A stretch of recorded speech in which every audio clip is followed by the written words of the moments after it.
The thing with creativity is that you need time not working in order to allow thoughts to come to you. If you're working or preoccupied with nonsense all day, you're not allowing these like 10x, 100x thoughts to come into your life and really change the game. My greatest fear my entire life has always been not amounting to anything, being mediocre. There's one thing I was like, I cannot let that happen. I've been lucky to have a personal social constitution that enables me to not really care what other people think of me. I'm going to try this. I feel better. I do better. With that, I don't really care. I'm going to take my shirt off at the park. You have to have some level of not giving a fuck about other people, like judging you for trying to improve your health. Sol, welcome to Meet Mafia Podcast, brother. It's good to be here. Thanks, gents. It's been a long time coming, right? Yeah, it has. Am I part of the mafia now? You might be the Don, honestly. You're definitely one of the OGs for sure. Yeah. How's the Austin trip been for you so far?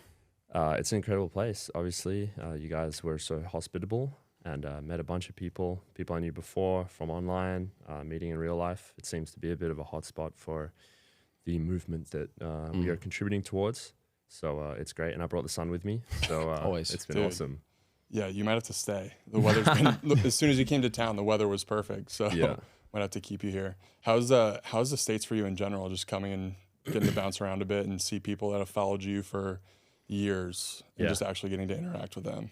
Yeah, well, the States, obviously I'm from Australia, grew up there, and the States has always been somewhere that I've naturally been drawn towards. And then since building out Sol Brah, the vast majority, over half of my audience is from the States. Yeah.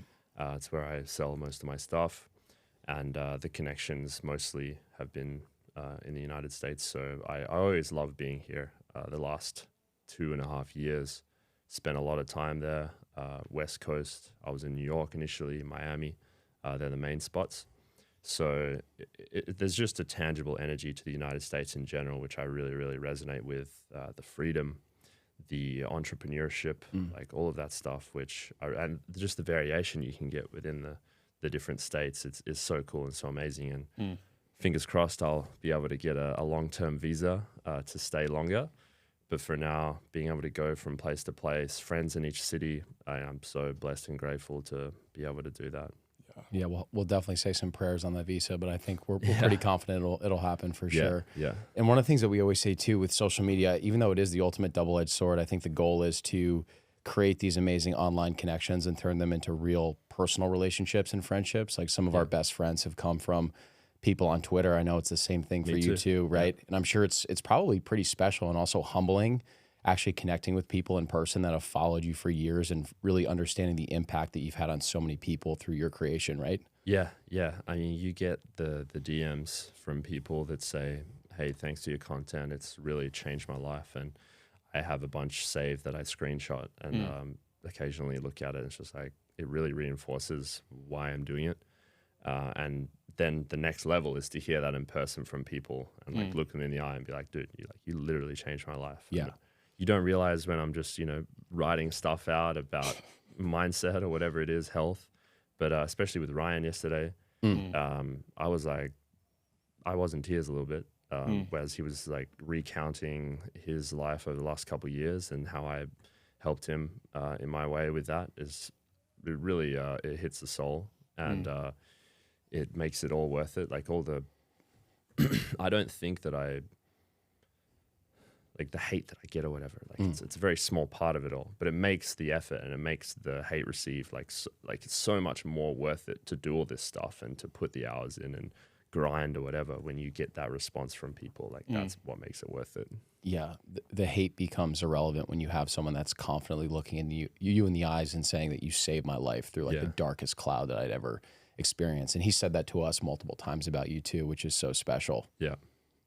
Do you feel like people have a real appreciation for the amount of work that you actually put into it? Because I know, like Brett and myself, after having been in this arena for 2 years, like there's a lot of work that people don't see. Yeah. And I imagine for you, it's like the same thing. Like there's so much that gets put out there, but the little things that like responding to DMs and getting back to people and actually like doing the little things that a lot of people don't see must also like sit there. And I'm sure there's parts that people just don't really appreciate or understand. Yeah, until you do it, like you guys do it, you understand, like you may spend an hour and a half just tweaking some small graphic for a story that you throw up, and it's there for a day and then it's gone. But you want to make sure that everything looks right, it's designed. Oh, I forgot the link here, like all of that little stuff, which maybe it's not a huge needle mover, but it does move the needle over time, compounded. But I don't view it as like this work that I have to put in. It's just the actions that I have to take that I enjoy, all parts of it, in order to live the life that I do. So like, why would I ever have like there's resistance and feeling of like having to work? And like it has to be done to create something at the level that I'm proud of and the quality that I want to put out. So I'll just do it and I'll enjoy it. And it enables me to like the work that I do, like I'm sitting in the sun doing it. I'm at the beach doing it. It's like really there's no level of what I do that I really feel like, oh, I'm really putting in the hours behind the scenes and stuff. Like I'm just so extraordinarily blessed to be able to have the capacity to do that work and live the life that I do, that it doesn't really feel like a grind to me. Yeah. I remember I was listening to your pod with Ryan Ayala, the interview he did with you in Miami. It was an unbelievable interview, by the way. You already listened to it? We listened to like half of it to just prep for this a little bit. Okay. And I think I told you we went to college with his older brother too. We played baseball with his older brother. So it's like a very cool connection to see him getting in the space and interviewing you. And one of the things that I was just thinking about is just the impact that you've had on so many creators. I think I put a tweet out about this a few months, just thinking through like, not just the economy, but the followers and the lifestyle that you've enabled for so many creators. And what I mean by that is when we first started creating content online, I think I maybe had like 100 followers, and Harry and I both joined Soul Club, and you were the one that was retweeting and promoting a lot of our stuff early that gave us that proof of concept to get followers that allowed us to say, look, we can actually do this. We can actually build a brand on here. Yeah. And it kind of makes my mind boggle a little bit thinking about all the other creators and this, like your brand is so much more than an individual creator. I feel like you really embody this entire movement and this ethos in general. And I know for you, you're very conscious of the fact that I think people showed you love in the beginning and helped to support you too. So whenever you see new brands or people that are doing things the right way, you really try and pay it forward and promote. So I would love for you to talk about that a little bit. Yeah, sure. Well, I'm in the position I am now with an audience, and what does it really cost for me to retweet someone? Nothing. But what does it give them? Literally a career sometimes, if they choose to, capitalize on that exposure, as you guys have done so well. So I'm why would I not do it? Like some people have this limited mindset, scarcity mindset that like they want to keep their followers to them, or I try not to do that, because there's several ways how I live my life. One of which is whatever you put out is what you're going to get back. If I'm always trying to promote other people, then, fingers crossed they do the same for me in whatever way that they can. And like you said, big accounts did it for me when I was just starting. So, and I know the impact that it had on me, and like, it's such a small act relatively that can give someone such a big change in their life. So of course I'm going to do that when it is something that I can see is done the right way for a good cause and aligns with the values that I put out. And that's what Soul Club was really born out of, was a structured way for people to come in and network. And there have been friendships, businesses, everything created from that group, which I'm so happy to see. And again, moving it from online to real life all over the US, I've met up with workouts and dinners and things with people that are in that group in Soul Club. And it's just like, if we want to have a real meaningful effect on the world, then we have to do that kind of thing. And online is great, and online will change the opinions of many people who are consuming content that can just blast out to the millions. But then real world connections, shaking hands, building trust, and doing things in real life is how the needle gets moved even further. So Soul Club is a way to, crystallize that, and there's still so much to go and so much I need to build with that. But in terms of promoting other people, increasing the level of goodwill and success for others in whatever way that I can, is going to mean that I have a resonant, like even I always say, if you're very, very selfish and you want to succeed as much as possible, then the most selfish thing you can do is to promote other people, because then they're going to want to and I'm not doing it from a selfish, obviously I want to succeed and I want to do what I want to do, but is in no world where it's better for you as a selfish person, if you were, to like not make the connections, not promote other people, you know? So even if you were that guy, it makes sense to promote others. And then if you're a non-selfish guy, you want to see other people win, then of course you're going to do that. So that's how I choose to live. You guys are making me think about, I was brushing my teeth this morning. I was thinking about this exact thought in the context of Luke, who's a mutual friend of ours and someone who works with us. Just like the ability to validate other people's gifts. Like Luke was like just starting writing on Twitter, and he had reached out to us in the DM saying like, hey, can I work for you guys? And I was like, he had done 2 episodes of his podcast. I was like, keep doing the podcast, keep writing, and like, we'll check in a month. And then like a month later, I saw one of his threads, retweeted it went viral. And I see this kid who's like actually putting in the work, and his gifts are then being shown and actually like rewarded. Like people were engaging with his tweet, loved it. And it's just interesting to see like the level of change that can happen with one person, one young guy who's just looking for the path forward. Once he sees his gifts be validated by other people, it's like, oh wow, I'm actually good at this writing thing. Like he didn't even know that he could write. And it's like other people started rewarding him in ways of, you know, commenting and liking on his stuff. And lo and behold, he actually has a gift for writing, and he's making a huge impact now. So it's like these little things that we don't really think about can have a massive effect. Some people literally just need one person to believe in them. Totally.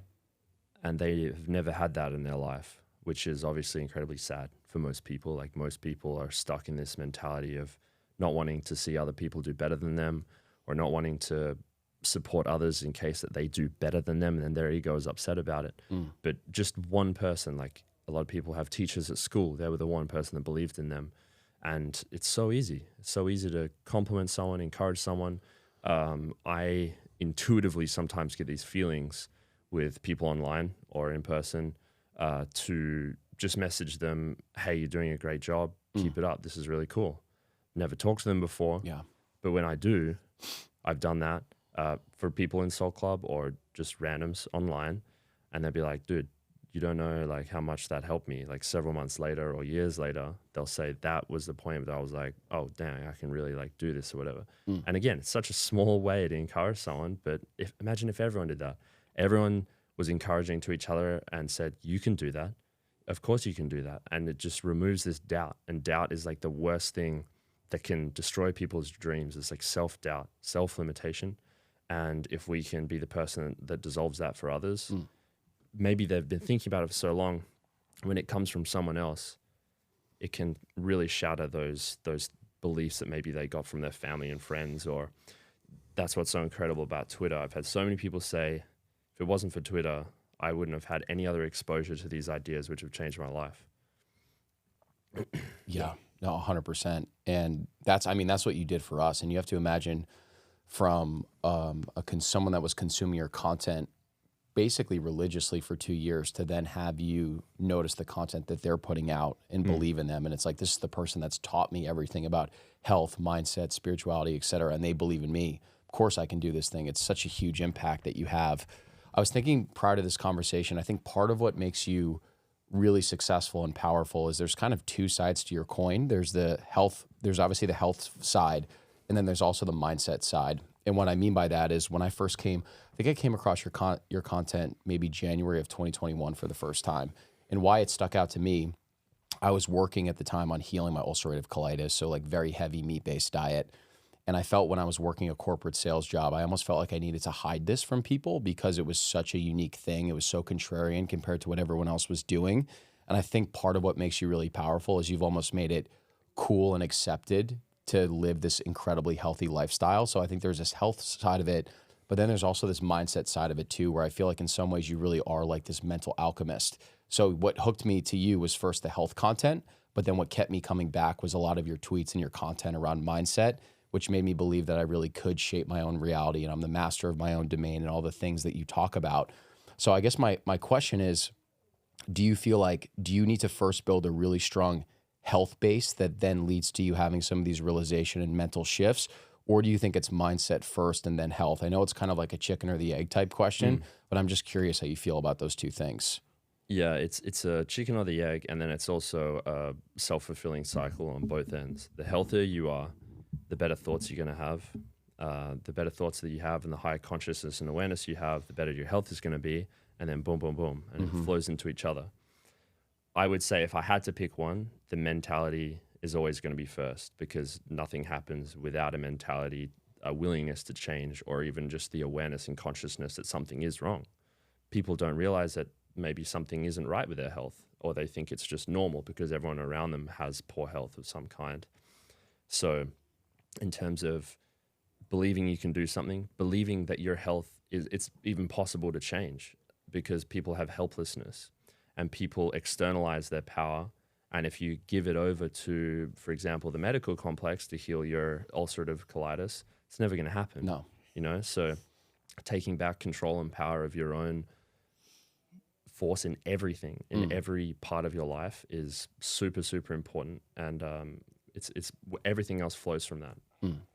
How important do you think environment is playing like kind of the foundation between both those worlds? Because I know for myself, like working the corporate job, you're surrounded by people who aren't necessarily doing the same sort of things. They're not as ambitious when it comes to their health or building out a resilient mentality. Yeah. But then when you find yourself in maybe a different city or a different location where those things are more popularized, you can see change happen without you really even having to do any of the work. Yeah. Like you're just around the right people. You're in an environment where the sun is accessible, where you're near the water, and it's just like effortless. Yeah. I feel like a lot of people miss that key component where it's like your environment is going to actually do so much in terms of that work and that coding without you really even having to put the effort forward. Exactly. And that's the probably the biggest thing. If you have to fight in the middle of New York City for every part of your health, then it's going to be so much more draining than if you were by the coast and getting sun. Like I was in New York City for the winter of 2021, I think. And with everything that I knew. That's a tough time to be in New York. Yeah. Everything that I knew and the health that I was committed to, and still it was just like a real battle because it was freezing outside, sun wasn't out, EMFs, pollution, noise, just general bad energy. It's going to drain you. But if you're on the beaches of Costa Rica and having tropical fresh fruit from next door and watching the sunrise and sunset, you're going to be naturally healthy, and you don't have to put forth any energy really to do so. And I understand that not everyone can move to Costa Rica, but most people can move somewhere that's going to be a lot better than if they're in these really, harsh developed cities. And then also who you're around is going to affect your mentality. And if your only interaction is with people that are limited, negative, not abundant or anything, then that's going to weigh you down also. And that's why the kind of first thing that you have to do when you want to make some changes is cut off those people that are like that. Like that's just the way that it is. You can have a resilient mindset and a strong enough energy to repel their beliefs and the things that they try to put onto you. But it is so much easier if you just, okay, I'm not going to tolerate that in my life anymore. That's just the reality. And I'm going to seek out the relationships where people build me up, or they're at least not a net negative. And you can have relationships with your family past that, but there are relationships from my past that didn't really serve me to the level that I want to be at, and people that are going to support me more. And so I sort that out. And the more you do that, it's kind of exponential to the degree that you can elevate yourself.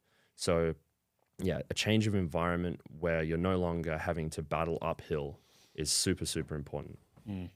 If you were speaking to a client or a friend, say that they need to be in a metropolitan city like a New York or a Chicago for work or a family commitment or something, and they just need to be there for a year at a definite period of time, what kind of practices or modalities or would you recommend to them to still try and be as healthy as possible, knowing that you probably won't be as healthy as a Costa Rica, but I'm sure there are things that you could do to still maximize your vitality?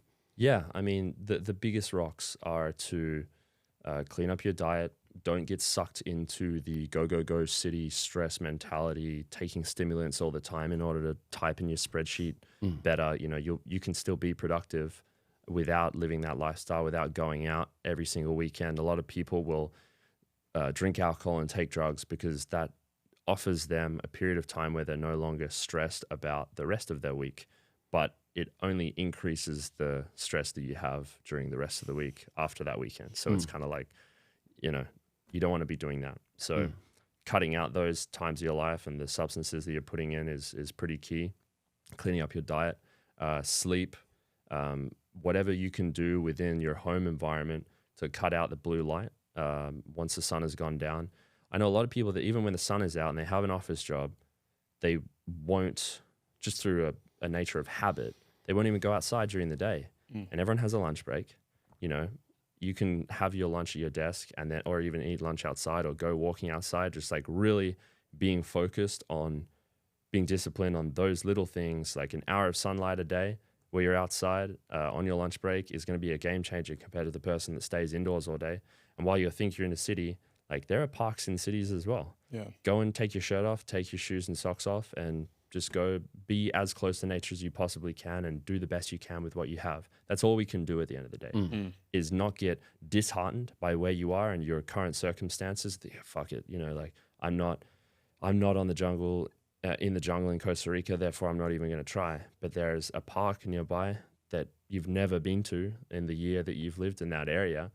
And then maybe you're vaping as well because everyone else does, smoke breaks, all the rest of it. I know a lot of people that I have done consulting with that even those small changes can really, really make a large impact on what they're doing. Getting away from ordering food is a big one. Cooking your own food at home. Again, these very simple things that maybe people think I'm repeating myself a lot, but I repeat it because they are the most important things. What do you have control over?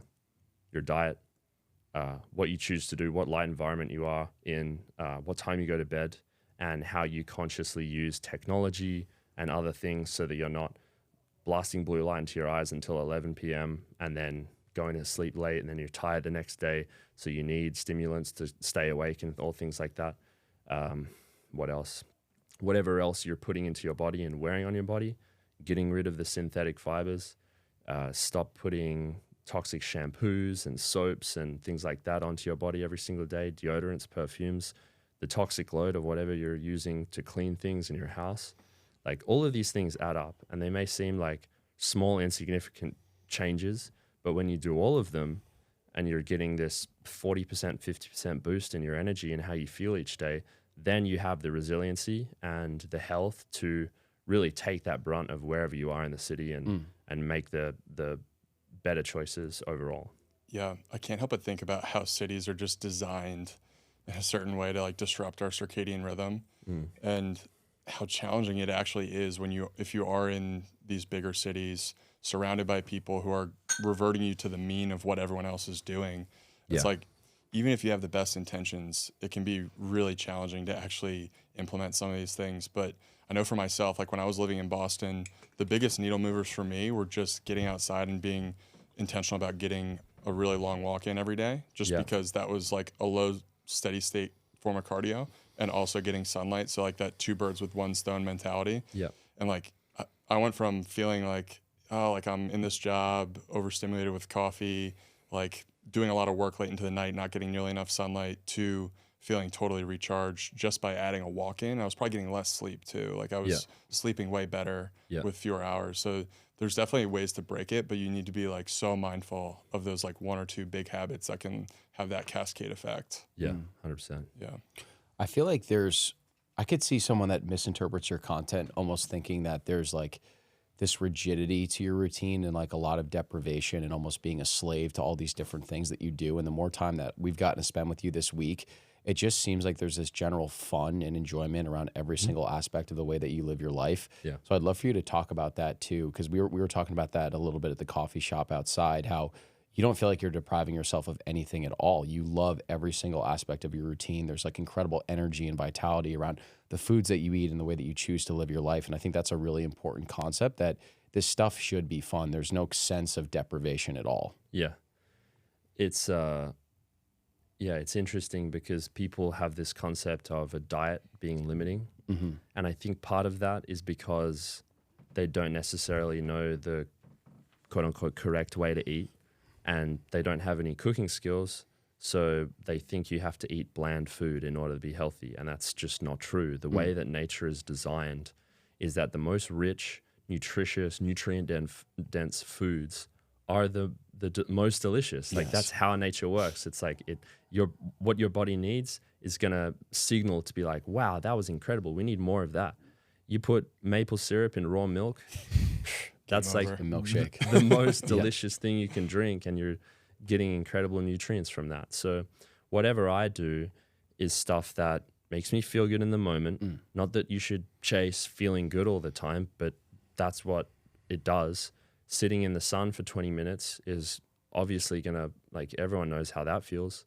So why wouldn't I do the things that are gonna make me feel good and then also contribute to health?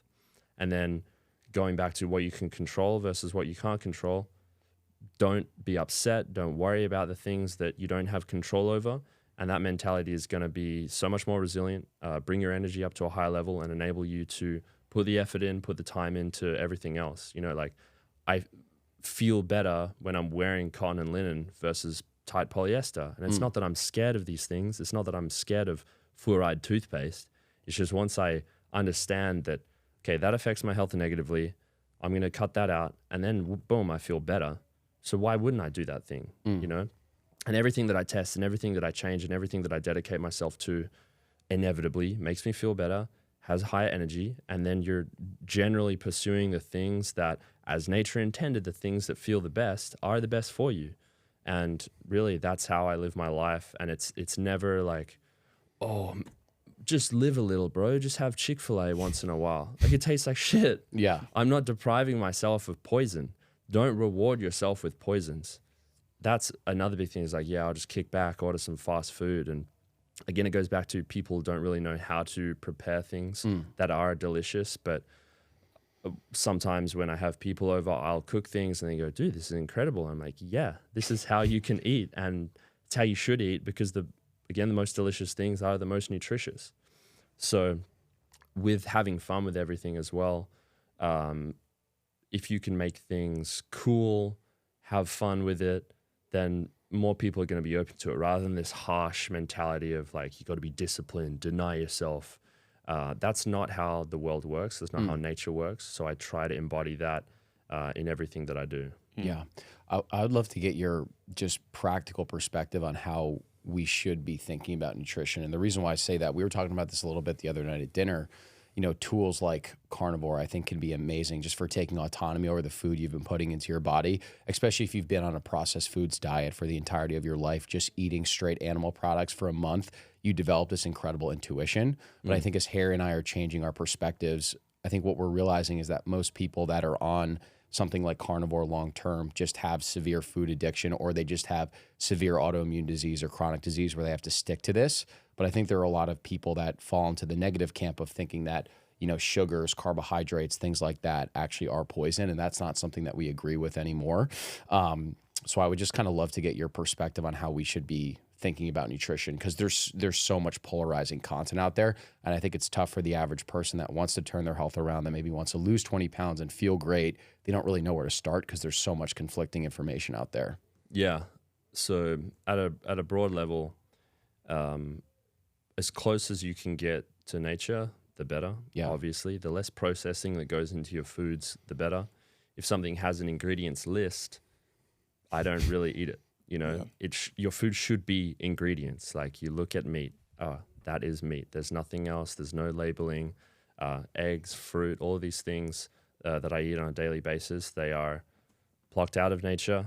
There's nothing done to them as such for the most part, unless you're talking about fermenting, which again is like letting the bacteria digest it a little bit before we then eat it.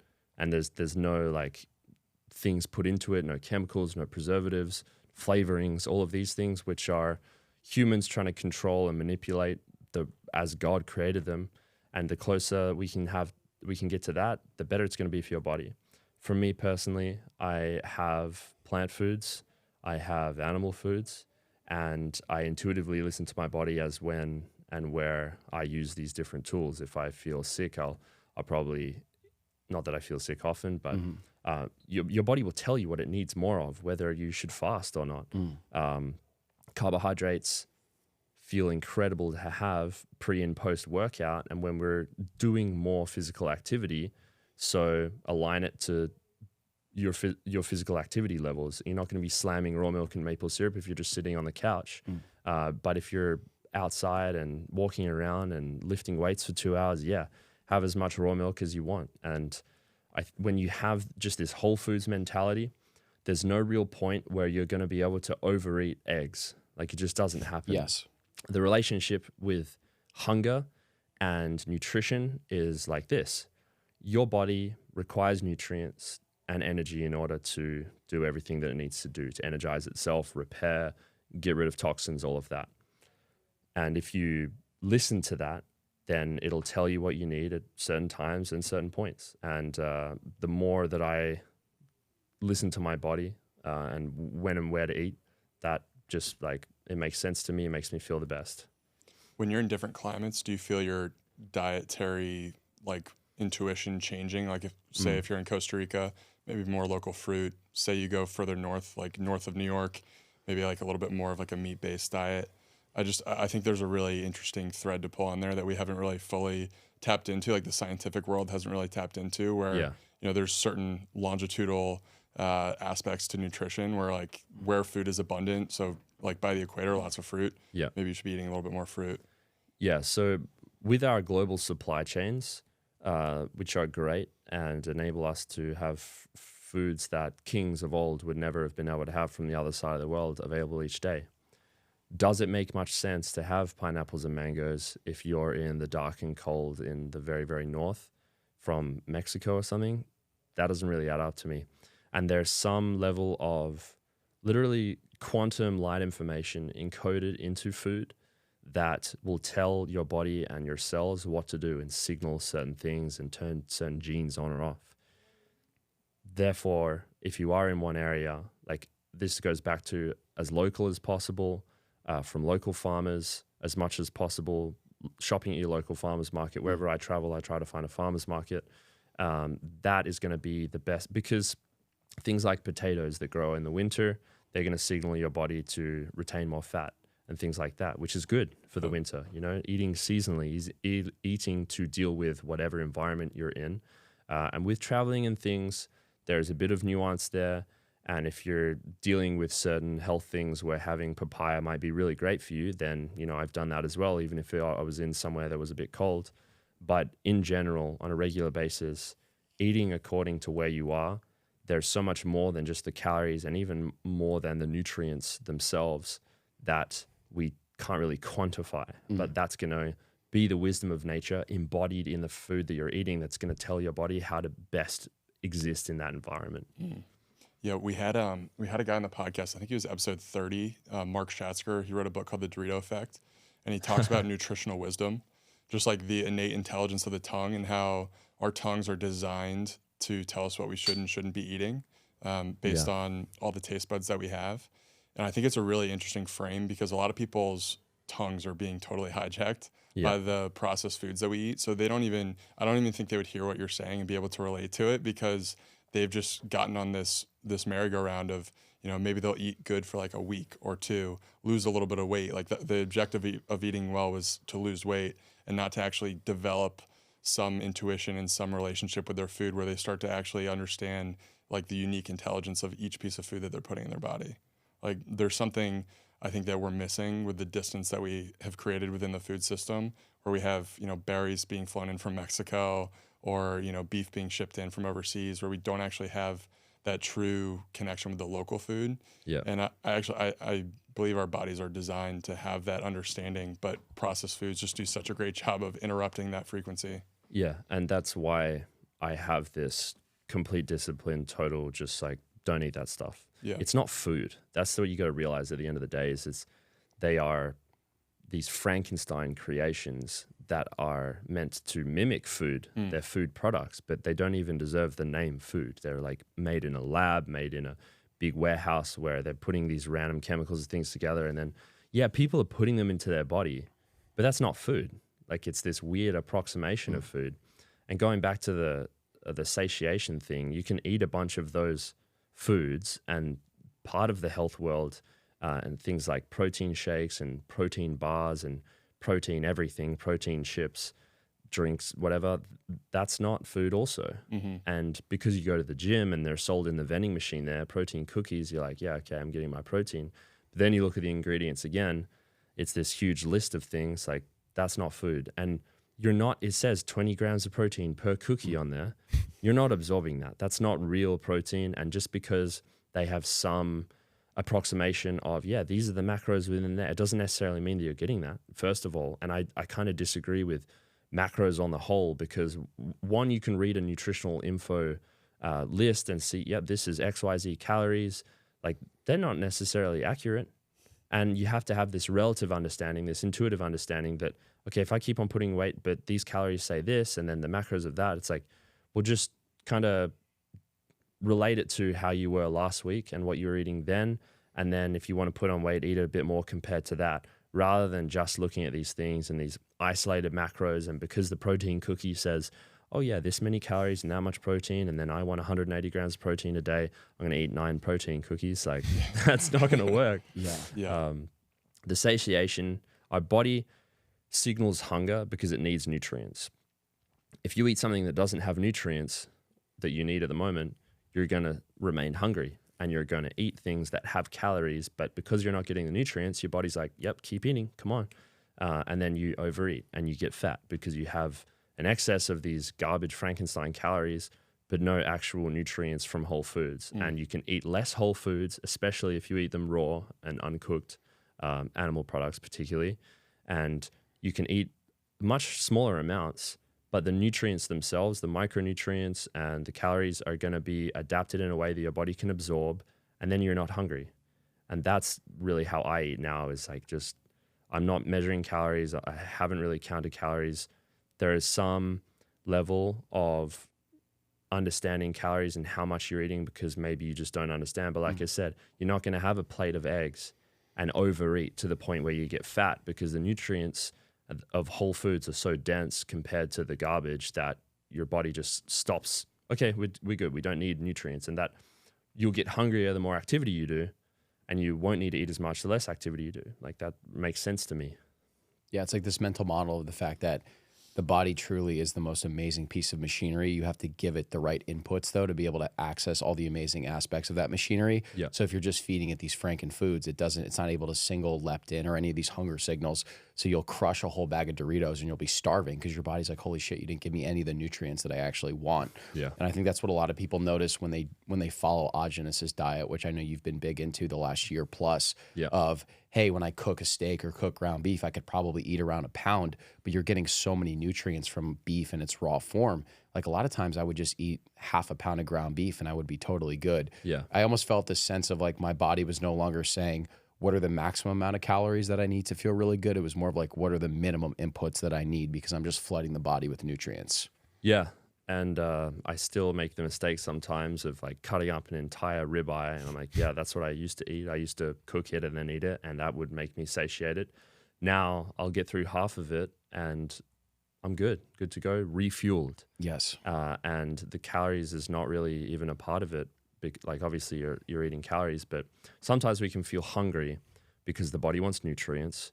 But if you just have a glass of water with minerals in it, salt, shilajit, other things, some teas that are very high in vitamins and minerals, and that will satiate you because your body needed the minerals to keep going, and enzymes as well, some supplements. For instance, I'll have bison liver supplements that I sell. It's just capsules of dried liver. So that gives my body the nutrients that it needs to continue on.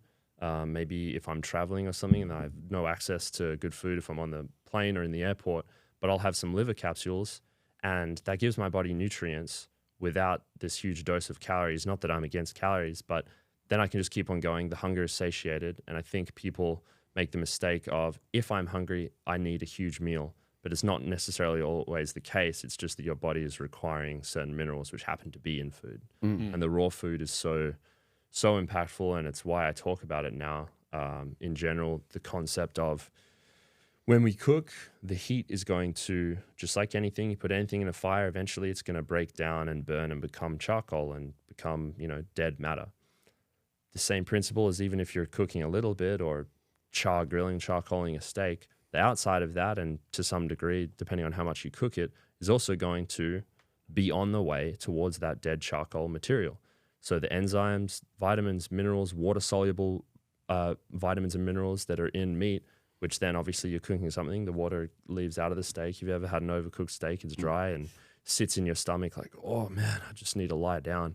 That doesn't happen when you have raw foods. And don't take that as to, I need raw kale smoothies, because that's not also what I eat. You know, I'm having raw animal foods predominantly, fruits, which obviously you don't cook, but they're the foods that our bodies they work the best with. And having them raw means that you're going, you know, raw milk, obviously, rather than pasteurized. Pasteurization is a method of cooking, a method of heating it up. The bacteria dies, the enzymes break apart, the proteins denature. And having this raw mentality for everything that I eat now enables me to, one, you save time cooking, less dishes, which is great. And then you're eating less, I'm staying like muscular. It's not like I'm fading away because the nutrients are there without the cooking process. Yeah. Has your perspective on digestion, you kind of hit on this, but has your perspective on digestion changed as you started incorporating more raw foods? Because like you were saying, like I found that I don't get like that full feeling, but I feel satiated when I have some raw food in the diet. Yeah. And I like my digestion is way better. Like I don't get that like any sort of like bloating or kickbacks from eating more raw foods. Yeah, digestion is really number one. I think it was Hippocrates, all disease starts in the gut, and that starts with the mouth. But if you feel like a upset stomach, like everyone knows how that feels, it's probably common in the vast majority of people to have bloating, indigestion, irritable bowel syndrome, ulcerative colitis is what these names are given to the response of the body to frankenfoods and garbage. And yeah, of course it's going to be inflamed, but to call it this like disease that we have, it's just the body's natural response to what you're putting in. It's either the worst thing, which is the processed foods, the seed oils and everything. And then the next, it's like you may be eating really good foods, but if you're cooking them all, then your body's not able to have the enzymes or digest it, and you get this like heaviness. When you're having raw animal foods, you don't get that. You should be able to eat when your digestion is optimal. And even some cooked foods are like that as well, depending on how you prepare it. Some plant foods that breaking them down through cooking is a little bit better. You should be able to eat and then go for a run. You shouldn't have to eat and then be like, oh man, I need to lie down for a while. Like that's a signal that your body is not processing what you're putting in efficiently, and using that digestive feedback loop to see what foods agree with you. And that can change for different people. If what I say is something is healthy for you, and then you try it, but you feel bad every time you have it, your digestion is poor, then okay, that's a signal to stop eating. And that's also like if you feel really good having more carbohydrates, but someone that's on carnivore is like, carbohydrates are terrible for you, trust your body more so than their particular experience, which may be really specific to their situation, which is helping them, and they should listen to their body and, you know, talk about that. But your body's going to be unique. There are these general principles that obviously I'm giving out that are generally true for most people about less cooking and all the rest of it. But there are certain things that maybe your body doesn't tolerate that someone else would, and that can go back to where your genetics are from, where your family has hailed for, you know, generations and generations. Your body's going to be adapted more so to that way of eating than if you're eating something from the other side of the world. And maybe you do better with higher fat content and someone would do better with more carbohydrates, all other things equal. This is the experimentation and the personal responsibility and discipline that comes into forming what you feel the best eating. Yeah. The aversion to raw foods is really, I just deduced it down to it being a mental psyop. I remember after listening to your podcast with Josh Rayner Gold, it's maybe 2000, I think it was probably 2022, I convinced myself, I was like, you know what, I'm going to try a raw meat diet for a month in San Diego. So I was going to the local farmer's market, connected with Perennial Pastures, and I remember staring at like, I had like a piece of chopped up ribeye, regenerative. I melted some grass-fed butter on top of it, balsamic, sea salt, and I remember thinking like, am I going to die after I eat this? And I had like half of it, and there's very few foods where you actually feel this pulsation of energy after you eat it, and this vitality, and my gut felt amazing. My stomach felt flat after I ate it, and I just wanted to go for a walk and work out afterwards. And so I did that for a month straight, and I would post about it, and I had a lot of friends from back home that would be like, dude, you're crazy. Like, you're literally going to die eating this. And I remember thinking to myself, like, you have no problem going to a sushi restaurant and getting sashimi and eating raw salmon and all these other things, and you eat tartare.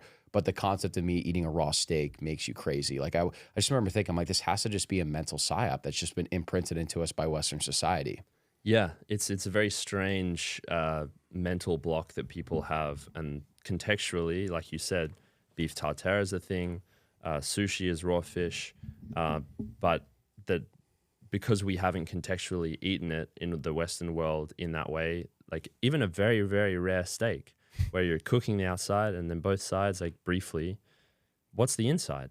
Oh, it's raw meat. Yeah. Like, but people accept that and eat at the restaurant, but I'm just cooking it 15% less on the outside and then eating the same thing. And then it's like, well, that is out of order. Yeah. It doesn't make any sense.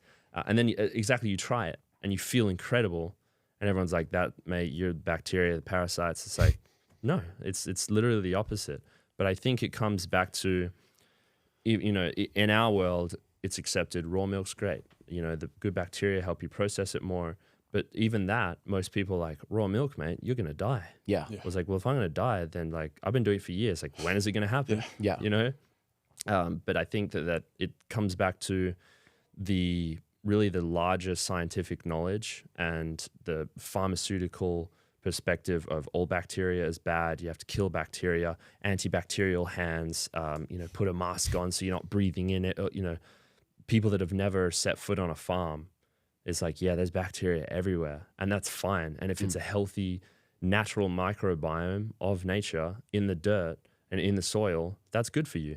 But because they've only ever got their meat from a store in a plastic packaging and cooked everything, and that's just what they grew up with, they're just unconscious and unaware of that. And I think slowly opening yourself up to that is really, it becomes very empowering and understanding, and like bringing yourself closer to nature. Is you're not fighting against your body, you're not fighting against nature, and there's a lot of this fear dissolves, and it's primarily fear based. Like you're scared of what the raw meat is and the raw milk is going to do to you and make you sick. And even if you really believe in that stuff too much, then you can manifest those symptoms of, if you do try it one day and this is going to make me sick, this is going to make me sick, and then you feel sick. Yeah. But that's not the case for most people that try it. They go, oh, like I'm fine. Yeah. Like I feel even better. Yeah. And so that is just evidence that we've been lied to in a lot of ways about food, primarily because they want to, keep people sick. They want to monopolize. You can only have food that's gone through an FDA-approved facility. Otherwise, and then they create these legal barriers and these regulations to stop you from just going to your local farmer and buying their beef. No, it has to go through our processing facility. There's profit involved in that. And there's a lot of mechanisms like that just mean we're going to be cut off from our natural way of living. I think food is such an amazing lens to pull back the veil that like social programming can have on us, because it gives you that immediate feedback loop of like, am I feeling the way I'm feeling, yes or no? And is it the same as the way that this societal pressure or societal norm is like thinking that I should be feeling? So the self-experimentation around food, I think, is a great gateway for a lot of people to actually start to like push back against some of these social designs that make us think like what's normal and what's not.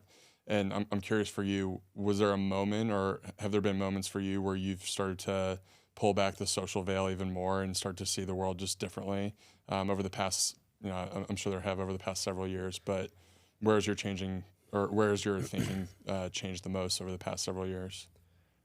Yeah, so I think I've been lucky to have a personal social constitution that enables me to not really care what other people think of me. And so I'll try things, what comes to mind is going to college pre-drinks parties, and I would bring my glass Tupperware of, it was a bro diet at the time, like chicken and rice and broccoli or whatever. And people would be like, what are you doing? Like, bring your own food. Like, there's Doritos right there to eat. Yeah. I'd be like, no, I'm good.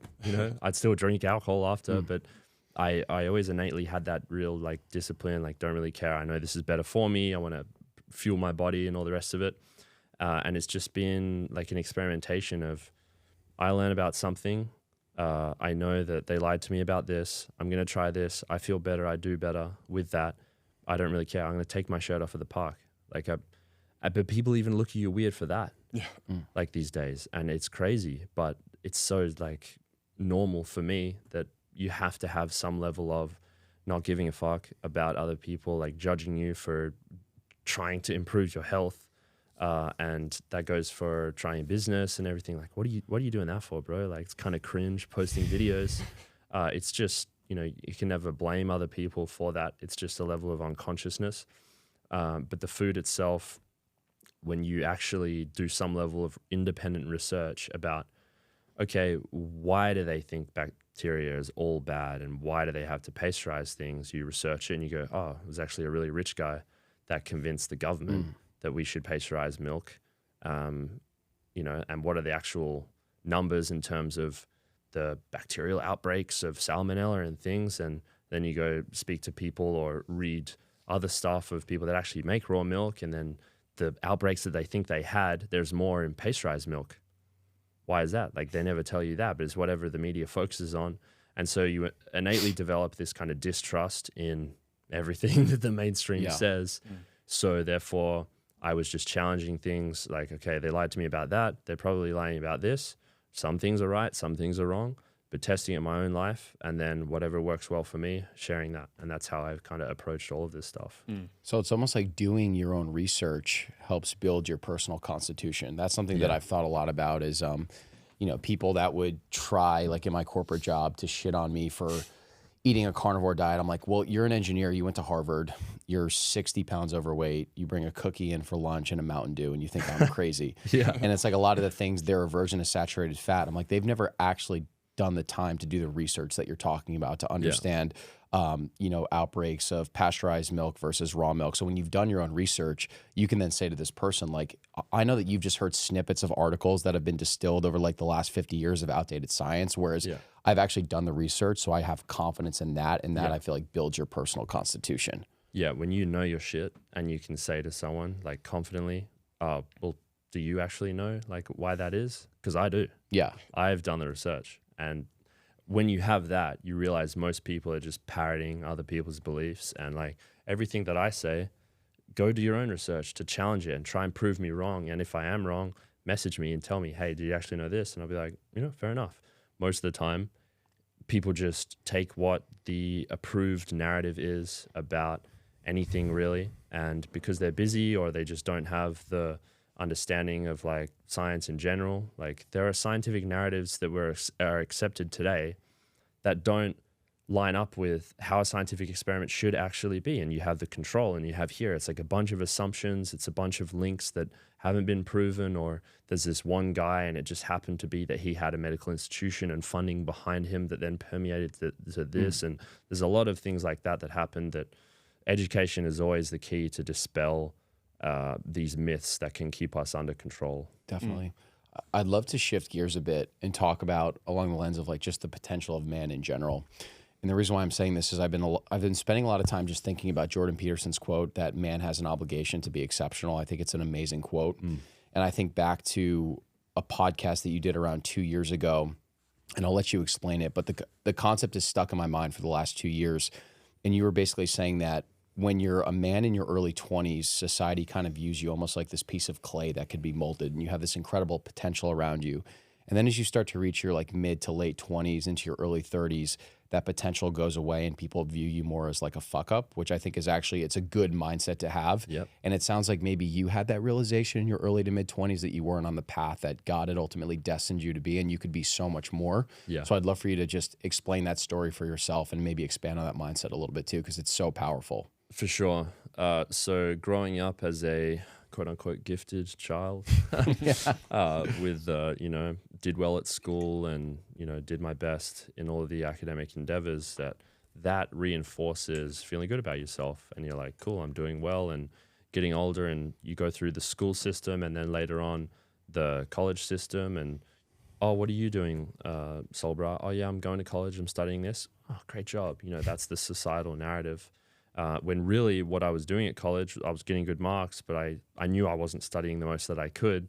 And then there was just this innate feeling like, okay, I'm doing these exams, but what am I actually really developing and creating in the world? And that wasn't anything. You know, that's the university system at the moment. You know, you have to learn some things like mechanical engineering. Yeah, that's good to go do in maths and understand that, and physics. And university is a great tool for learning the scientific rigors of things if you're in a good program, and I'm not against that. But a lot of the stuff that I was doing, maybe, you know, I studied finance, I did study human anatomy and biology as well. But the finance, I just felt like, okay, what's really happening here? What is everyone doing really? It's like these spreadsheets where you didn't get the result you wanted, so you just change like an interest rate here, and then you get a better result, and then that's the basis of your project, and then they go A+, and I'm like, what? What's really happening? So there was a bunch of that in my studies, and then after that, you get the degree, and you're like, I'm going to work as a consultant. You know, I didn't really know what else wanted to do, so I applied for these jobs, and I didn't get them. You know, maybe a couple of interviews, and I had this feeling of like, you have this potential as a gifted kid, where you're working through all these things and you're applying yourself. And then as you get older, you can't rely on your potential as a validation anymore. It slowly shifts, okay, what could you do to what have you done? And if you haven't done anything meaningful, you feel like shit. And I felt like shit about myself at the time. And I knew, what are you doing? It's like you're pretending to want to achieve. And I remembered like talking to my parents, like, oh, how did so-and-so go? And it's like, yeah, I got this interview, and you could see they go, yeah, great job. And I felt like, and then that never transpired to anything. So I felt like a failure because I was technically failing at what I thought I should do. On some level, I think I didn't achieve those things because it wasn't what I was here to do. And for people that did go into that world and did really well and they really enjoy it, I'm not shitting on that, but it wasn't for me. And through that whole process, as you get older, you start to think about, okay, what is my career actually going to be? I was working as a security guard in nightclubs and all the rest of it. And that's not technically a career where you can see, oh, I'm going to be a nightclub at the best nightclubs in the world. I'm going to be a bouncer at the best nightclubs in the world. And that's going to be my trajectory. It's kind of like you see these people who are 50, 60 even sometimes, and all they ever amounted to, I'm sure they had great families or whatever, but like they were still just a bouncer. And I knew that that wasn't what I wanted for my life, and that didn't resonate well with me. So this creeping fear comes into you. And my greatest fear my entire life has always been not amounting to anything, being mediocre. There's one thing I was like, I cannot let that happen. And for a while that was validated by doing well at college, but past then, these financial consultant positions didn't materialize. I was working at these relatively dead-end jobs, getting income or whatever. And that fear really motivated me to actually do something. And it slowly transitioned to, I knew I wanted to do something online. I saw the potential of YouTubers, 10 years ago, and I saw where that could go. And well, why couldn't I do that? And it took me so long. There was another aspect of just being scared to put out content, even such a silly thing. But I'd be like, yeah, I'm going to do that one day. Never did it for years and years. So I lost all of this time of momentum that I could have been building. And obviously it happened the way that it had to happen. And all of that transpired into the person that I am today. I don't regret the path that I went to and how long it took me.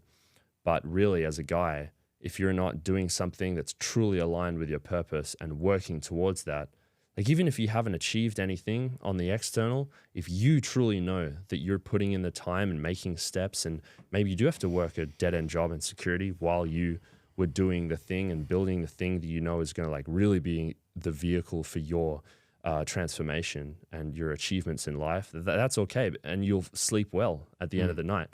But when you're not working towards that, and then you're also working a dead-end job, and then you're also aging year by year, you go to bed and you're like, I really need to make some changes. So that feeling shifted for me and really motivated me and lit a fire under my ass to start putting out content, whatever it was. And then I finally saw like this golden light at the end of that tunnel and go, oh, okay, like I don't know what it is yet, but something is here.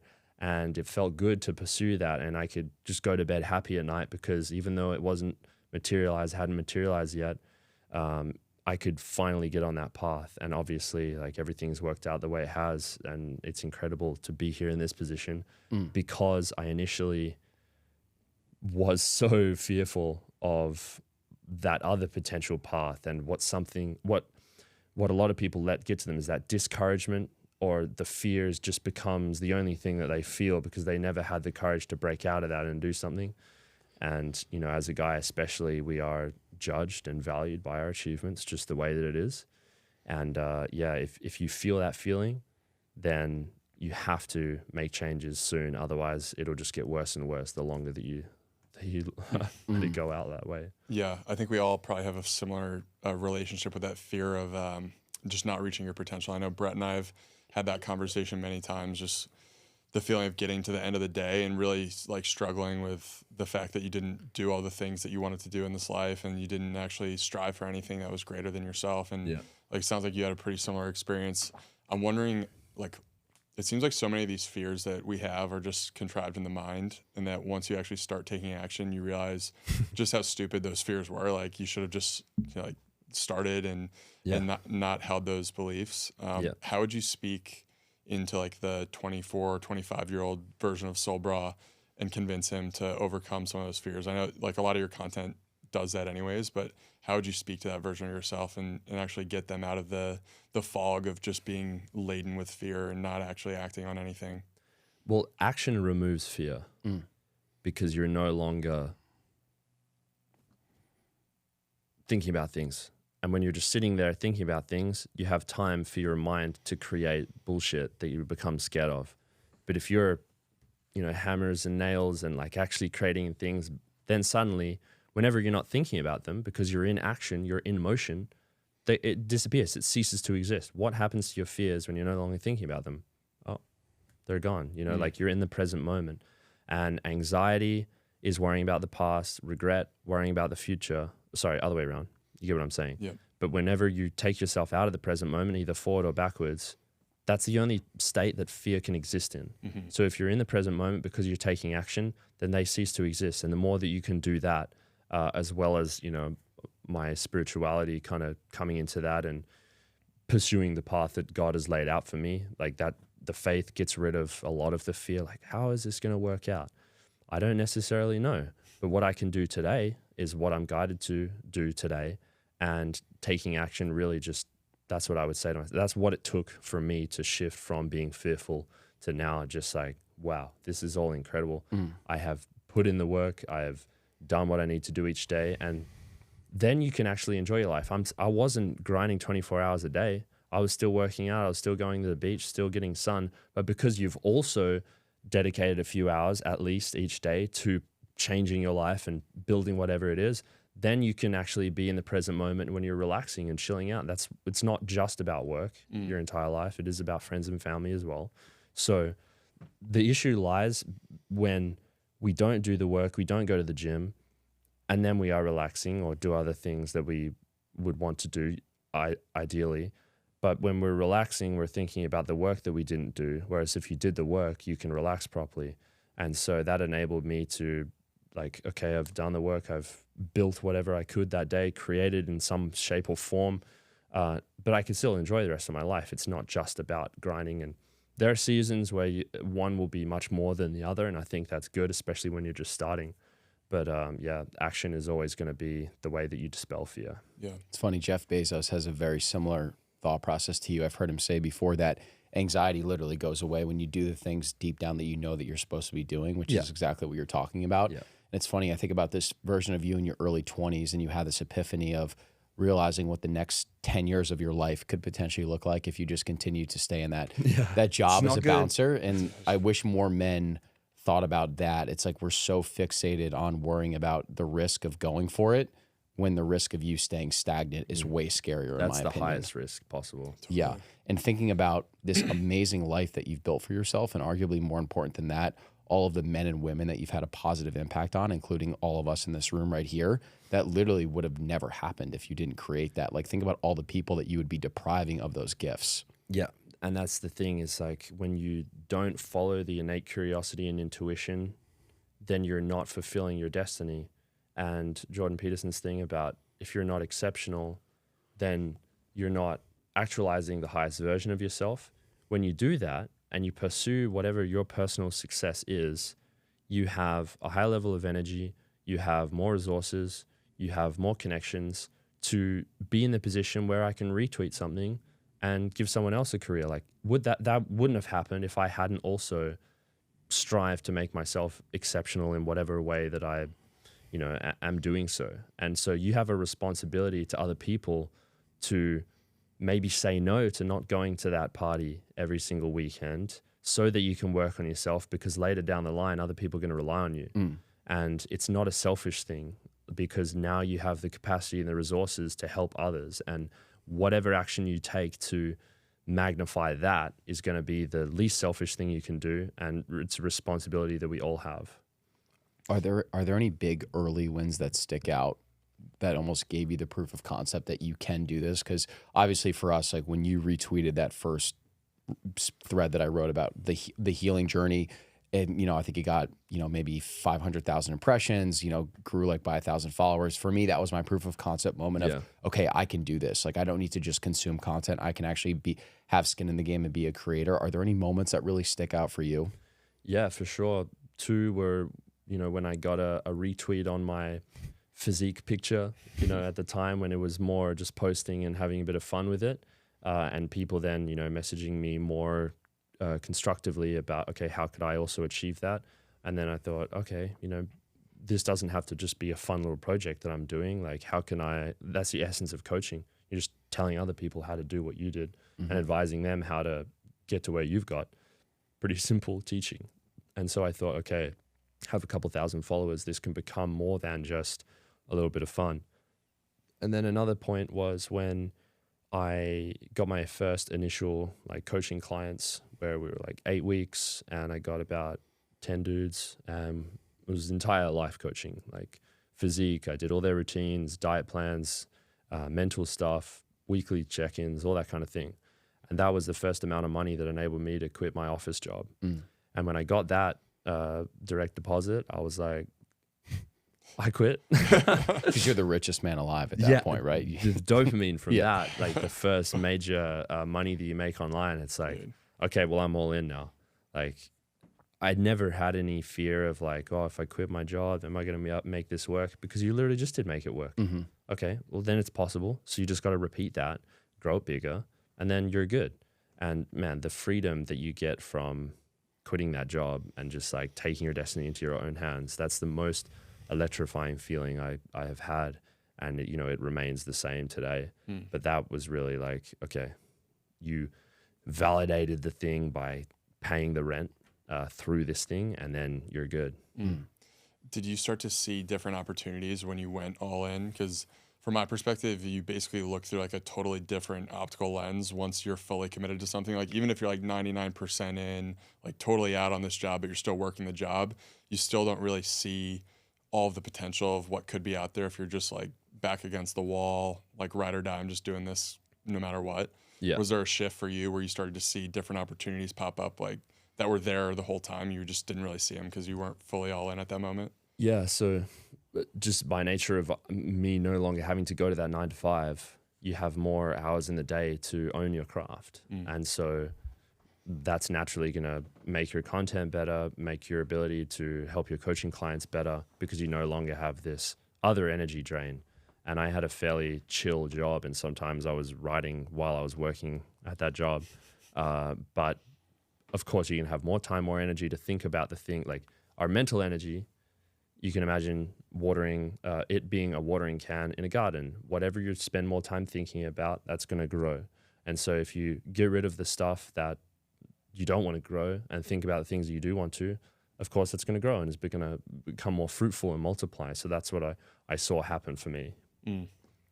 I think a lot about, too, as you get more successful, you just get more thrown on your plate, right? With you now, you know, you just came out with this incredible book, supplement company, men's retreats, growing the YouTube, growing the podcast, growing the Twitter, the Instagram. There's so many different buckets to what you do, but I feel like everything, like the engine to everything is the content and the thoughts that you have in your head, putting pen on paper and putting that onto your Twitter account. How do you still just make time to create and write the best content that you possibly can, knowing that you're going to just keep getting busier and busier?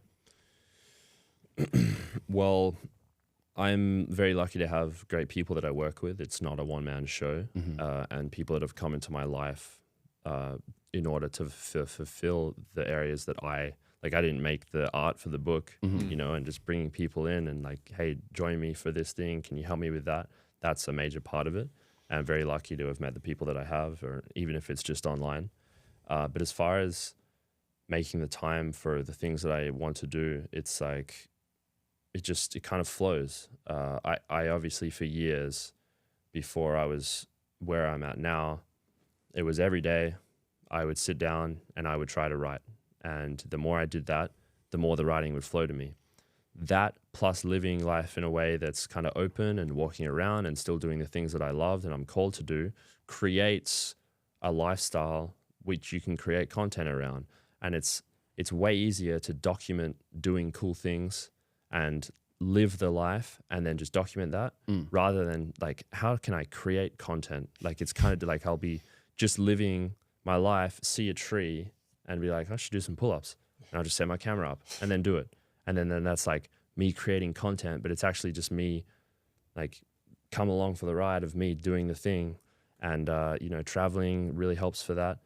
So I find that it kind of naturally flows. And then it's also sometimes for the book, locking myself in a room, not really going out much and, really knocking out this project. So there are like bursts of doing that, video editing, and I enjoy all of it. This is what like I'm so blessed to experience that doesn't feel like I have to block time away to grind. It's just, what am I doing? I'm getting some sun, might as well tap away on my phone. Like I have a high screen time from that, but I do it in a way that's either outside, and I do have times where I'm not. The thing with creativity is that you need time not working in order to have your mind blank and free to think about or allow thoughts to come to you. And this is the other thing. What I do and what I create, it's not necessarily from me, it's from God. And he's working through me. And as much as I can kind of remove my mental machinations and allow those thoughts and creations to come through me, then I just execute. And there's no real conscious plan for that other than dedicating time throughout my life to be open and also have that, other side of it, which is sitting down to work. And a lot of the content I do is reading stuff that I've put out recently, adding to it systematically. You can look at a tweet, see how you can change that into Instagram posts. There are like ways to maximize the content that you've already created, and that's more process oriented than just allowing the creation to come through. But a lot of my best Twitter threads have just been from walking in a park, and then I'll like look at something, maybe the birds are moving in a certain way, or I feel something from a tree and be like, comment on that, have some observation that flows through me. So that's how I approach my creation. It seems like the magic that you've mastered has been making it so that the creative energy and the actual output that you're putting out into the world is fun the whole time. Like, you've made it so that everything you're doing is something that you actually genuinely enjoy doing. Yeah. Which I think for a lot of people, they run into moments, and this is true for us, like where some of the work starts to feel not as fun. Have you encountered that at all as over the past few years? I'm sure you have, but just like there's obviously so much that goes into building where sometimes you get pointed in a little bit of the wrong direction, and then it starts becoming less and less fun. So I do believe that like the compass of like enjoying what you do is actually truly a great compass, because you'll put the best work out there. You'll want to excel at it. Yeah. And whatever energy you're exhibiting while creating something is the energy that someone will receive when they get it. And these real conscious thoughts to, I'm going to think up an idea of how to make a reel today. It'll do okay. It'll do all right. And sometimes you need those bits of content for then to wait for the next thing in order to be consistent until the next like real creative, just pure essence comes through. Like it's both.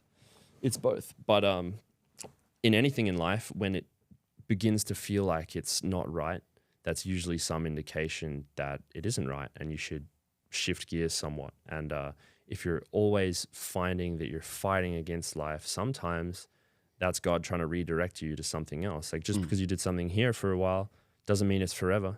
And just because a job you had for a couple of years served you at that point, now you've evolved and now it's time for the next stage.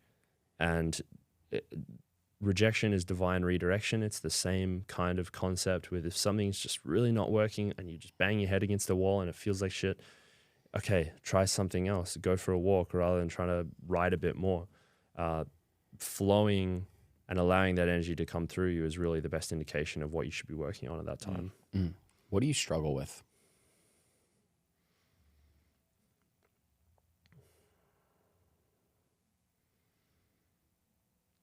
I would say being too hard on myself for feelings of perfection or like not doing enough. Yeah.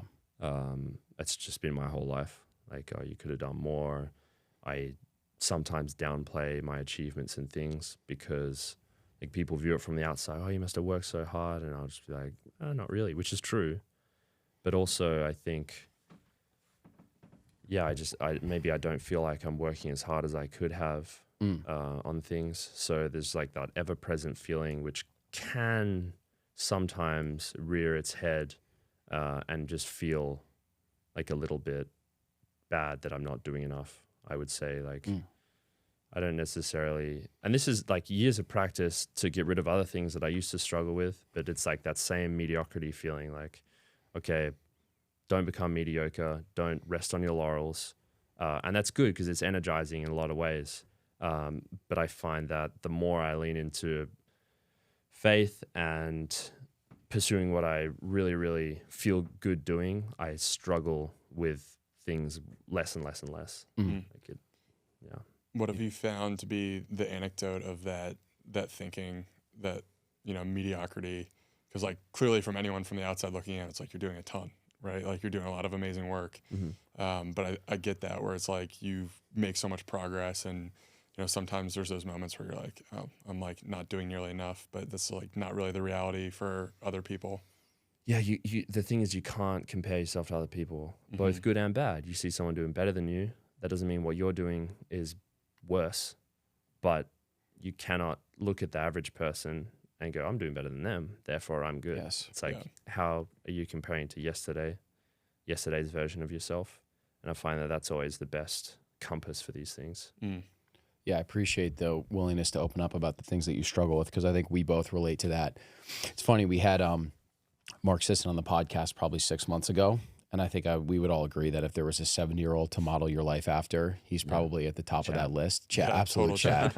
And great Twitter game. Great Twitter game. And one of the things that he talked about is he was very negative on this monk mode programming that I think, whether we block it out or not, I think there probably is some of that in our subconscious mind with just how much we are on Twitter. And so I think there probably might be this thought process of, oh, I could have put in more hours, I could do more. When to your point of what you said before, it's actually like the creativity, the willingness to go outside and, you know, be at the beach and observe what's going on. That's actually what allows you to get those creative lightning bolts of inspiration that create those banger content pieces that have allowed you to have the business that you've had too. Yeah, I mean, my daily routine really, and when I've had just the best day, is when I'll wake up, you know, bit of movement, beach swim usually, sit down for and do 3 hours of like, you know, laptop work, have lunch, workout, and then the kind of early afternoon to early evening is just open, and I have my phone with me, and I'm walking around and I'm just living life, serendipitous walk in whatever area that I'm in. And that inevitably I come home at the end of that and I have 10 to 15 bits of thoughts or observations or pictures or videos of just living life that enable me to take all that stuff and then expand on them the next morning where I sit down and do the writing. So there's a quote, can't remember who it was, but a man that works all day has no time to get rich. Yeah. And not that it's about getting rich, but it's about that if you're working or preoccupied with nonsense all day, or like you're just doing email responses all day, you never have any time for these real, powerful, creative thoughts to flow through. And even though you think you're being busy and productive, you're not allowing these like 10x, 100x thoughts to come into your life and like really change the game, which is like the best bits of content that come through. I love this topic because there's a infographic of, I think it's like a bunch of these like guys who we all view as geniuses, like Albert Einstein, Ben Franklin, and it shows how they would actually go about using their time throughout the day. And it shocked me the first time I saw it. I'm like, you're telling me these guys actually sit down for like an hour and do work, and like the rest of their time is basically spent like napping outside in nature, like doing things that they like. And then they sit there for, you know, 60 to 90 minutes and do work, but it's like 10x the productivity, as Jack would say. And it's like, you know, that's where the magic happens. But for my Western brain, I see that, I'm like, how can you possibly be productive if you're only working an hour a day? And part of that is the culture of where our schooling system comes from, the factory worker, which certain people ingrained in our school is like the schooling system was set up so that people would be brainwashed into accepting bell rings, go here, start in the morning, sit down at your desk, do the thing, writing, listening to someone telling you an approved narrative, whatever. And you're not developing life skills. You're not developing these like broader mental models, which are actually the things that you need to learn in order to excel. But you're training this learned response of like, sit down, do what you're told, don't question things. And that's what we get brought up with in the Western world. And so that flows into the work that we do in the office. You get a 9 to 5, school is the same hours. And that's where that kind of grind mentality comes from. But it's actually not the best model if you want to do the best work and just feel your best in general. Totally. Are there any books or just general content pieces that have had the biggest impact on you developing those mental models that you really embody? Yeah, there's a couple books. One that was very pivotal was Choose Yourself by James Altucher. That one really kind of ingrained in me the entrepreneurial mindset of like choosing yourself, because you're the only one that can create the business, and like there's actual examples of how to creatively do things in that. So I recommend anyone that wants to shift to that, read that book. Reality Transurfing by Vadim Zealand is really more esoteric. It's less like, about the entrepreneurial stuff. That was a big one in changing my entire perspective of life and aligning your mind to these different timelines in order to effectively direct the energy into the reality that you want. Yeah, there's a bunch that I can send that have been pivotal. Like the more that you read, the better. Yeah. Because the more perspectives and mental models that you're exposed to, you can take the best bits from here. The Surrender Experiment is another massive book, it's like a detailed example of how this guy built his entire life and $1 billion software company by allowing God to work through him and surrendering to whatever kind of comes his way and not trying to control everything. I already had the kind of stoic mindset of not controlling things you can't do anything with and really focusing on your part of the world, your garden. But that was really understanding the mechanism of how God works through you. And that has obviously opened up my life to incredible things the last couple of years specifically. Are there any people who have been big sources of inspiration for you? Yeah. I guess initially Ben Greenfield was the guy that I looked up to the most in the health space when I was just initially looking to fitness and health. That's what I started with. Much respect to him and really like the stuff that he consistently puts out and the way he lives his life. I think it's a good balance of everything.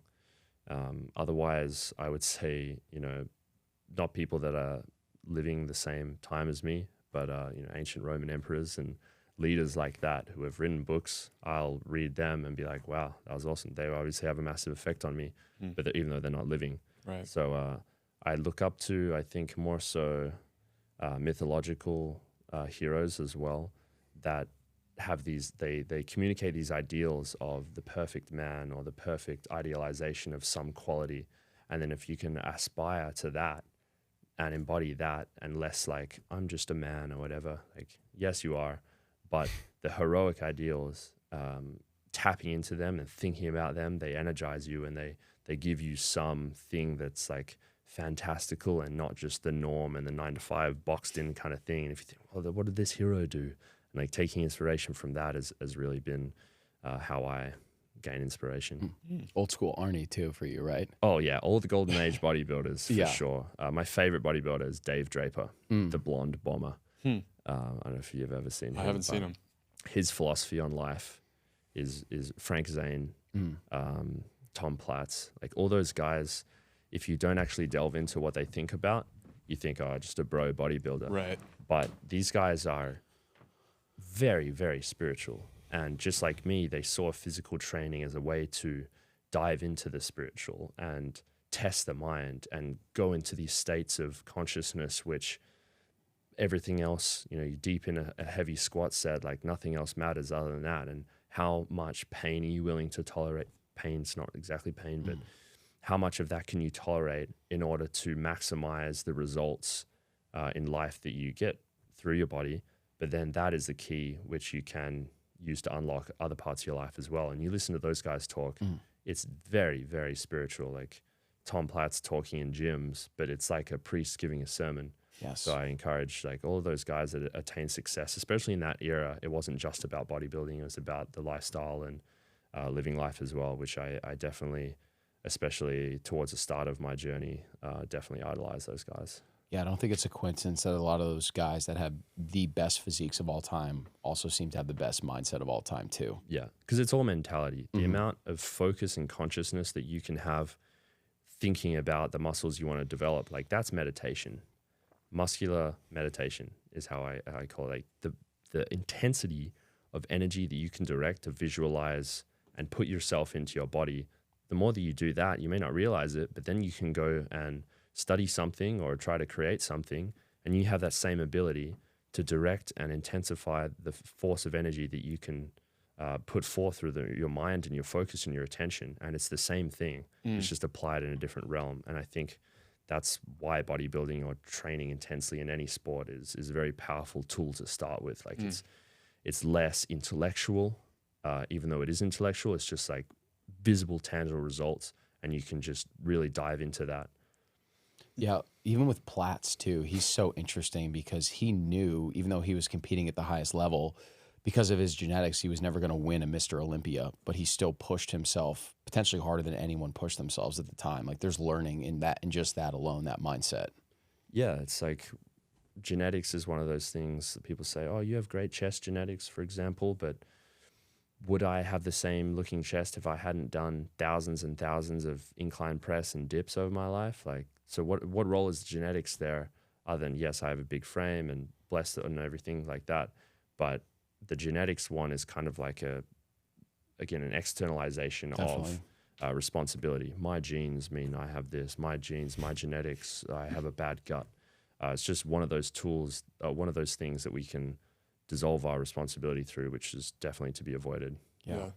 The gym, you guys were making me think of this, like the gym, just the ability to like focus and take things layers deeper. Like when you first get to the gym, everything's like very much superficial in the sense of, or surface level in the sense that you like show up and are just kind of like there, not really understanding how to push yourself. But then you can actually get inside of your own muscles and start to develop a focus where you actually can feel every single fiber like moving a weight.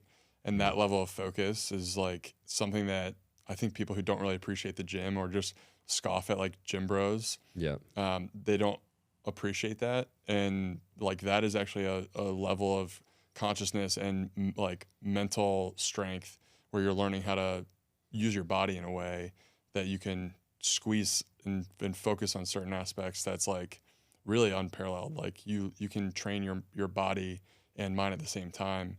And I just think about these layers of training where, you know, sometimes you go to the gym and you just kind of are going through the motions, but if you show up every single time and you're trying to like feel the tension, feel everything firing, like those are the best workouts. Those are workouts I walk away from and I'm going, I actually like took a huge leap, not just physically, but in the sense of like I'm in control of every single aspect of my body, and I'm developing this thing that I can take outside of the gym, not just showing up and doing, you know, curls just to do curls. You're actually controlling the weight and developing that control that can be moved into other areas. Yeah, it's spiritual in every sense of the word. There's a ritual of going to the Iron Temple and, you know, spiritually developing yourself, because maybe you're getting under a heavy bar, which scares you. And you're like, well, okay, I'm going to feel that fear and just go for it anyway. And maybe I hurt myself or maybe something goes wrong, but whatever, I'm going to try it anyway. And when you have that, if you don't have that in any other area of your life, it's just like a really incredible way to express that part of you and your soul to spiritually develop as well as physically develop. Like it's mind, body, spirit, it's all the same. Yeah. No matter what way that you develop it. Yeah. We need to manifest a collab, a lift, you and Arnie at the Mecca in LA. You're going out to LA. We got to make this happen. Yeah. I mean, I'd rather live with Tom Platts. True. Arnie's gone a little bit woke. Yeah. Woke, Screw unfortunately. your freedom. Is that what he said in the middle of COVID? Dude. Not good. It's such a shame, Wow. especially when you watch those Netflix documentaries. It's so inspiring just the way that he manifested this life when he was in Austria, and like he really had to figure it out at such a young age. So it's sad to see someone captured like that. Yeah. Unfortunate, but what Platts, can you could definitely. I'm sure Platts we could. Yeah, he's around. I'm pretty sure he trains there still. So, Dude, that would be an epic YouTube Frank Zane video. as well. You can just like call him up and have For a real? podcast, I think. Are they both out in California? I think so. Dang. Yeah. Dude, let's make that We'll happen make it for happen. you. Sure, let's run it. What motivates you the most right now? The more that I can push myself and the more that I can do and achieve and the success that I can have increases the impact that I have on other people. And as I consciously choose the direction of that impact, the better off other people can be because of what I do. So that's what motivates me, is knowing that the less suffering, primarily to do with health, but also just mentally, the more that I can develop myself, the more that I can learn, that the more people are going to be better off because of that. Unreal. Well, it's been fun having you in Austin, man. I said this before, but we got to get you back here and do some more steaks and just hanging out, because it's been fun and tons of people have come through and gotten to hang out with you and see the way that you live, and it's just inspiring. You've helped Brett and I a bunch. Brett mentioned the retweets like early on. You really elevated our message, so appreciate you, appreciate everything that you're doing. And where should we send people towards the book? Or yeah, grab the book. That's the hot topic at the moment. That's The Sol Way by me. It's on Amazon, so go check that out. Otherwise, solbrah.com and Sol Brah on all social medias. Thanks for inviting me here. Thanks for having me on the show. Austin is a great place right now, and partially because of you guys doing what you do. So thank you. Thank you, brother. Well, you've added so much free value to so many people's lives. So if they want to support you, definitely go to Amazon, Sol Way, leave a 5-star review as well. Yes, please. That's the best. But we appreciate you, man. Thank you so much. Thank you. Thanks, Sol.